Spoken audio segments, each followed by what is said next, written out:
Lockdown के बाद दिल्ली से लोगों का बड़े पैमाने पर पलायन जारी है। लाखों अपीलों के बावजूद भी लोग मानने के लिए तैयार नहीं है। लोग लगातार दिल्ली से पलायन कर रहे हैं।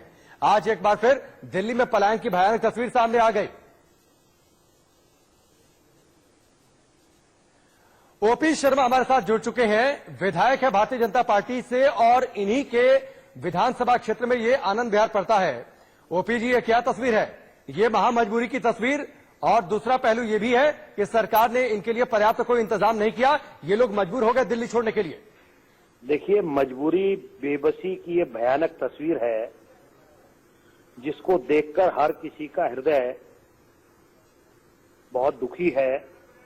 चाहे अनचाहे दिल्ली सरकार में इन लोगों को विश्वास नहीं है। सभी लोगों के बार बार ढांढस देने के बाद भी जितनी बड़ी संख्या में लोग पलायन कर रहे हैं, ये आज चिंता का विषय है। सरकार को इसके ऊपर सोचना चाहिए। आज दिन भर में संपर्क में रहा हूं, हजारों की संख्या में लोग पैदल जो अपने घरों के लिए निकल पड़े हैं। मुझे लगता है ये महामारी के रोकथाम के लिए जितने भी कार्य सरकार के द्वारा किए जा रहे हैं, उन सब के ऊपर पानी फेरने वाली बात है। तो लोगों को भरोसा दिलाना और लोग जहां पर हैं वहीं रहें, ये विश्वास लोगों में पैदा करने का प्रयास करना चाहिए। ओपी जी, क्या सारी जिम्मेदारी दिल्ली सरकार पर डाल देना ठीक है? ऐसे समय में क्या केंद्र सरकार ने जब लॉकडाउन का ऐलान किया तो ये कैलकुलेशन करने से भूल हो गई, या फिर शायद इस ओर ध्यान नहीं गया कि लॉकडाउन का एक साइड इफेक्ट ये भी हो सकता है? इमरजेंसी में जब चीजें होती हैं, केंद्र सरकार भी अपना काम कर रही है और दिल्ली सरकार भी काम कर रही है। लेकिन जो काम दिल्ली सरकार का दिल्ली सरकार करेगी, केंद्र सरकार का काम केंद्र सरकार करेगी। आज जो मेरी जानकारी है, 400 बसें वहां लगाई गई हैं और लोग जो ये पलायन के लिए इकट्ठा हो गए हैं, इनको इनके गंतव्य तक पहुंचाने के लिए यूपी सरकार ने एक टीम बनाई है और अलग अलग सरकारों ने बनाई है और वो सभी लोग इसके अंदर प्रयास कर रहे हैं। लेकिन इसमें ब्लेम गेम को छोड़कर इस चीज को डिस्पर्स करना चाहिए, जिससे कि लोगों को जान की जो हानि है या महामारी फैलने में इसमें रोक हो सके। ओपी जी, मैं एक सीधा सा सवाल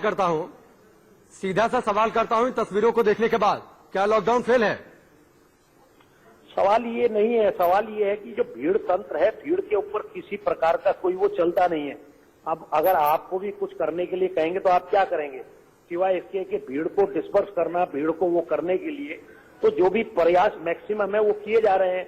और मुझे लगता है इस प्रकार की महामारी और अफवाहें जब फैलती है तो ये जो चीज हो रही है, इस प्रकार की आशंका के लिए पहले से तैयार रहना चाहिए था।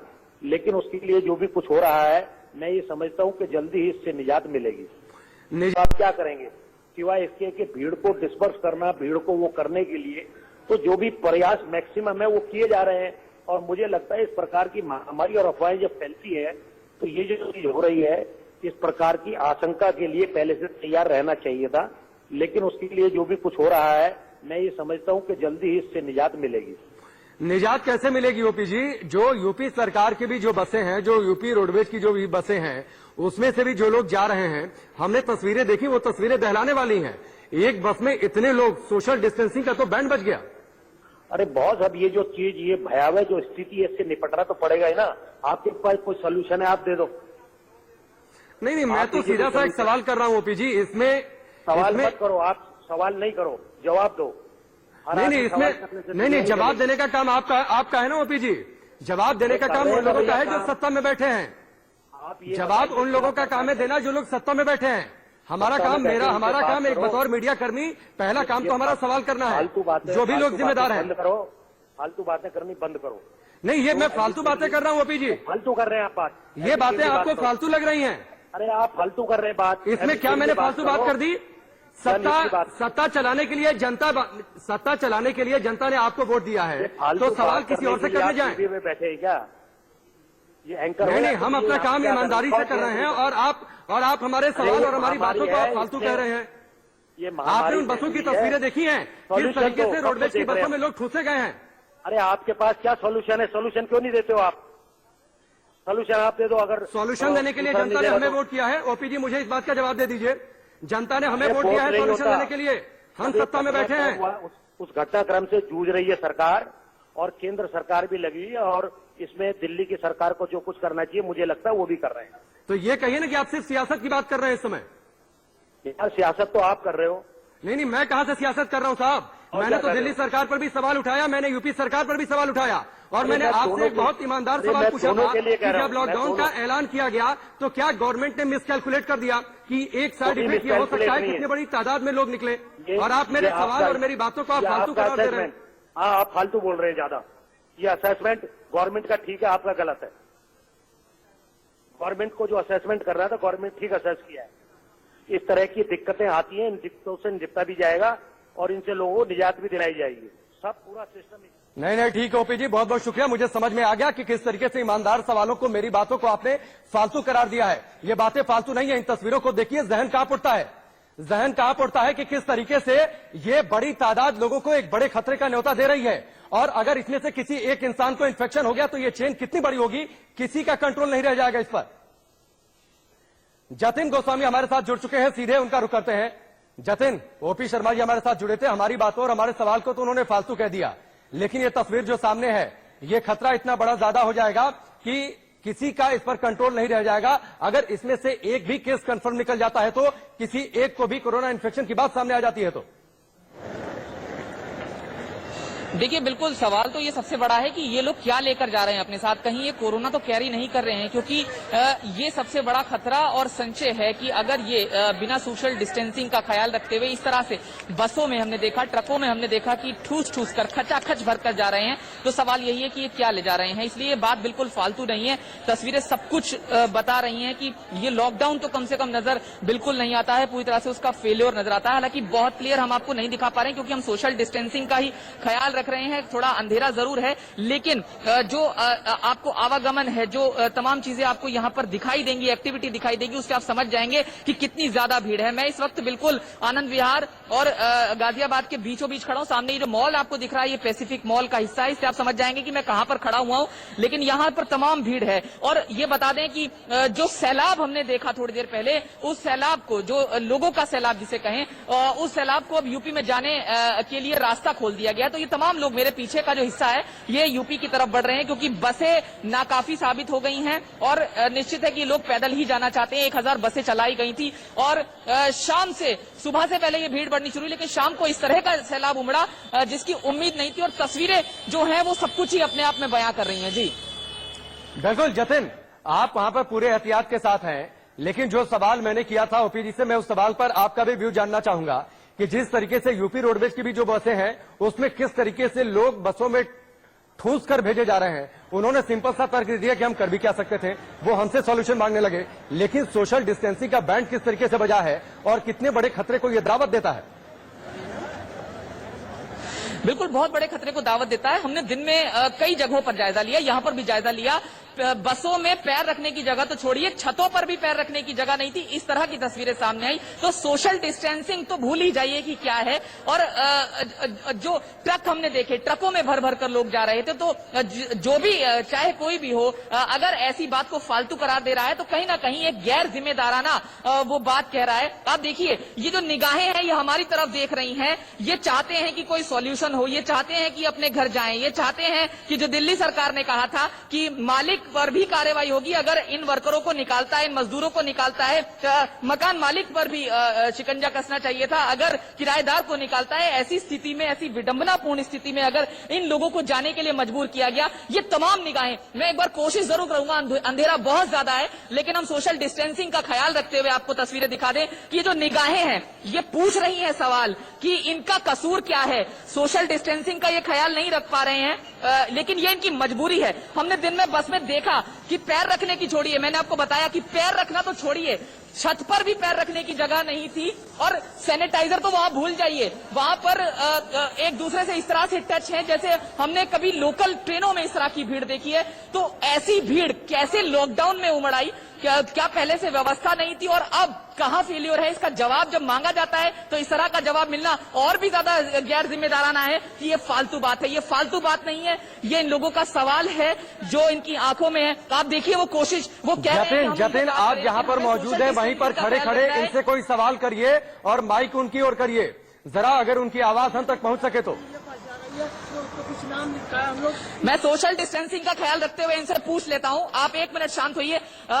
ये बताइए आप कहां से आ रहे हैं, क्या आपका ख्याल रखा गया था और बसों में किस तरह का हाल है?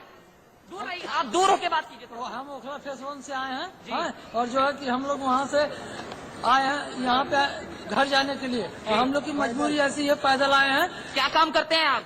बेगारी का काम करते हैं। मालिक ने क्या कहा आपको? मालिक फोन ही नहीं उठाता इस टाइम में। अच्छा, ना- कोई रहने की व्यवस्था की गई थी आपकी? कुछ व्यवस्था नहीं। अच्छा, ये बताइए इस समय सबसे बड़ा सवाल ये कि बसों में क्या हाल है, पैर रखने की जगह है क्या? बसों में रखने की भी जगह नहीं है पैर, और दूसरी बात कोई ये भी नहीं बता रहा कि ये बस लखनऊ जा रही है, आजमगढ़ जा रही है, ये किस जगह वाला जगह। आप हुजूम का हिस्सा थे, कितनी देर से हुजूम का हिस्सा थे? जब दिल्ली में खड़े हुए थे, जब दिल्ली में यहाँ पे जब आए, यहाँ पे करीबन हम लोग को 5 घंटे हो गया जी, 4 से 5 घंटे हो गए यहाँ पे हम लोग खड़े हैं। जी। क्या कहा गया बस के बारे में? क्या कहा गया? बस के बारे में कोई बोल रहा है कि उधर डंडा मार रहे हैं पुलिस वाले, इधर पब्लिक भाग रही है, उधर से मार रहे उधर भाग रही है। जी, हाँ, 1000 बसें चलाई गई थी। यहाँ पे कहाँ बसे हैं? दिख रही है। आपको कहाँ जाना है? हमको जाना है आजमगढ़। जी, आपके साथ कितने और लोग हैं जो आजमगढ़ के हैं? आजमगढ़ के 10 लोग हैं। जी, ये तमाम लोग आप सुन रहे हैं जो जवाब दे रहे हैं। जवाब इनकी मजबूरी को दर्शाता है। ये जवाब उस गैर जिम्मेदाराना बयान को भी दर्शाता है जो ये कहे कि ये फालतू बात है। ये फालतू बात नहीं है, हम आपको बता दें ये फालतू बात नहीं है, ये इनकी मजबूरी है जिसका ख्याल नहीं रखा गया। चाहे इनके मालिक ने नहीं रखा, चाहे सरकार की जिम्मेदारी थी जो ख्याल नहीं रखा गया, और इनके मालिकों ने इन्हें जाने के लिए कह दिया, वो भी ऐसे मौके पर जब जतिन जरा इन लोगों से 1-2 सवाल करिए मेरी ओर से। जिस तरीके से आप बातचीत कर रहे थे उसी तरीके से कि आखिर क्या इस मजबूरी ने दिल्ली में इनको अपने आशियाने को छोड़ने के लिए मजबूर कर दिया? लॉकडाउन है, देश में बंदी है, कोरोना जैसा बड़ा खतरा सामने है, क्या इन्हें अपनी जान की परवाह नहीं है? वो क्या मजबूरी थी जिसने इनको अपनी जान की परवाह को छोड़ने के लिए मजबूर कर दिया? आखिरकार अपनी जान की कीमत पर लगाकर इन्होंने अपना आशियाना क्यों छोड़ा? क्या इन्हें खतरा नहीं है, क्या इन्हें डर नहीं है कि कोरोना जैसा बड़ा इन्फेक्शन इन्हें हो सकता है? जरा ये सारे सवाल इनसे करिए कि आखिरकार वो मजबूरी क्या थी। मैं चाहूंगा इंडिया न्यूज के जरिए अगर सरकार में बैठे लोग सुन रहे हो तो जरूर सुने।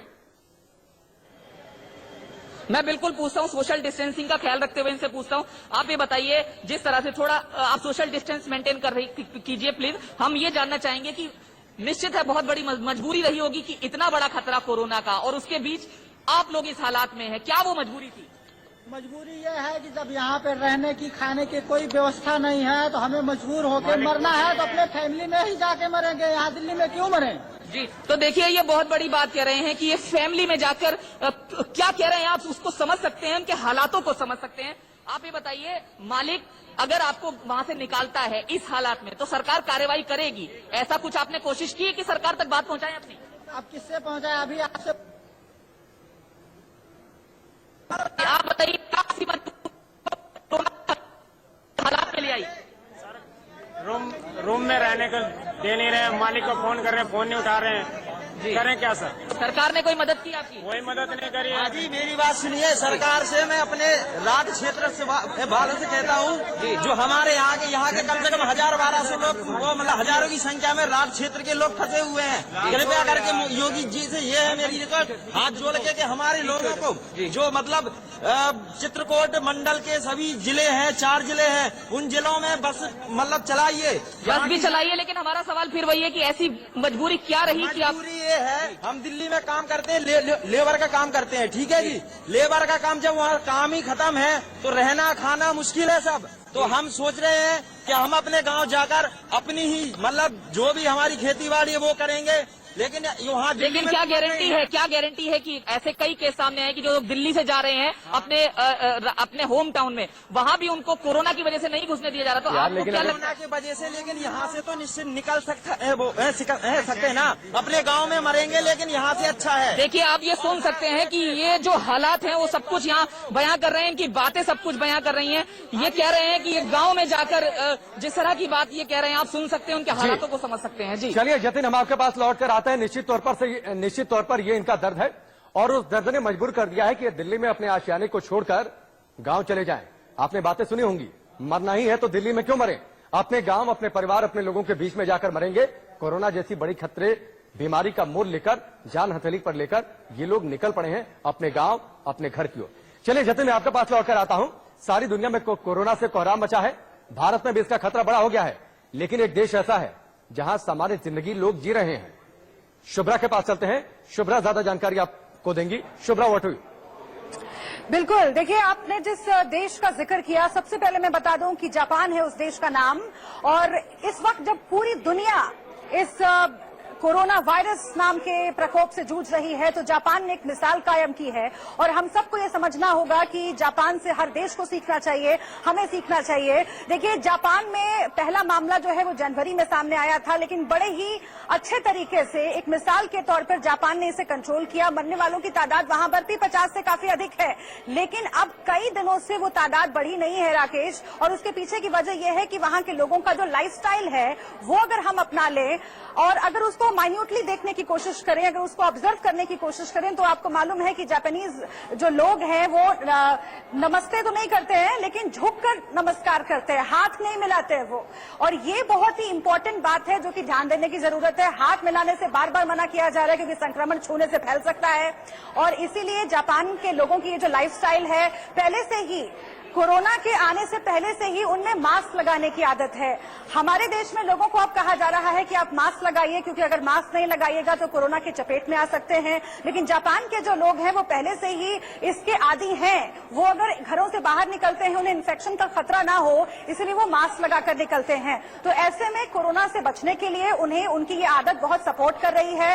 और इसके साथ ही हाथों को सैनिटाइज रखना, घरों में बहुत ही शांति से रहना, एकांत में रहना वो पसंद करते हैं। अगर आप जापान जाइए, वहां पर लोगों से मिलिए और लोगों के वृतांत आप अगर सुनिए, तो वो आपको जरूर बताएंगे कि वहां पर लोग घरों में रहना और कई बार सुकून से एकांत में वक्त बिताना प्रेफर करते हैं। और यही जो उनकी आदत है वो इस वक्त उनकी सहायता कर रही है कोरोना से लड़ने के लिए। भले ही हम भीड़ भाड़ पसंद लोग हो सकते हैं, बाहर जाना हमें अच्छा लगता है, लेकिन आज जब पूरा विश्व कोरोना से जूझ रहा है, तो जापान का जो ये जीवन जीने का तरीका है उससे हमें जरूर सीखना चाहिए। मास्क का इस्तेमाल जरूर कीजिए जब भी बाहर जाइए, क्योंकि अभी भी हम जब रिपोर्ट्स दिखा रहे हैं राकेश, तो सड़कों पर ऐसे लोग दिख रहे हैं जो बिना मास्क के हैं। मास्क लगाना कितना जरूरी है, सफाई रखना कितना जरूरी है, और एकांत में रहिए ना। बार बार आपको कहा जा रहा है कि पूरे वो इंतजाम किए जा रहे हैं कि घरों के अंदर रहें, तो जापान से ये सीखना बहुत जरूरी है। जापान से सीखना बहुत जरूरी है। और मुझे लगता है शुभ्रा की जब इस बीमारी से हम उबर जाएंगे, एक नया सवेरा आएगा जिस सुबह में कोरोना नाम का खतरा नहीं होगा, तो बहुत सारी अच्छी आदतें हमारे जीवन में आ चुकी रहेंगी।